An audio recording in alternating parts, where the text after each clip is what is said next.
Buonasera, una buona domenica a tutti i telespettatori di TG Venezia Mestre. In apertura parliamo della TAV. L'attuale progetto, se si dovesse realizzare, sarebbe assolutamente devastante per i territori di Quarto d'Antino, San Donà e Musile di Piave, a dirlo la Presidente della provincia Francesca Zaccariotto.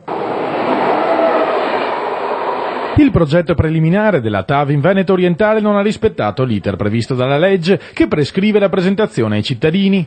L'osservazione arriva dalla Presidente della provincia Francesca Zaccariotto, che ha ricevuto dalla Regione l'incarico di coordinare l'azione dei sindaci dei comuni interessati al tracciato. Cacornera ha quindi chiesto formalmente a RFI di riaprire i termini della pubblicazione. Nel frattempo si sono avute alcune riunioni tecniche dalle quali è emerso che i territori di Quarto d'Altino, San Donà e Musile verrebbero assolutamente devastati da quest'opera. Quello che posso dire è che sicuramente è un'opera molto forte per il nostro territorio e questo personalmente mi preoccupa. L'assessore regionale Renato Chisso intanto invita alla calma. Il termine dei 60 giorni decorre dal momento in cui ci sarà la presentazione al pubblico, ricorda, quindi abbiamo tutto il tempo per discutere. Per quanto ci riguarda ci teniamo tutto il tempo necessario, che non sono 3 mesi, 4 mesi, ma possono anche essere 6-7 mesi, per confrontarci con il territorio e vedere insieme le questioni che sono all'ordine del giorno, tenendo presente che, e lo ripetiamo, che un nastro d'asfalto, un nastro di ferro da quel punto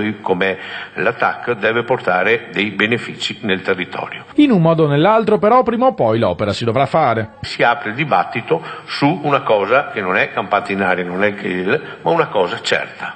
Quindi c'è tutto il tempo per discutere, confrontarsi e poi ovviamente decideremo.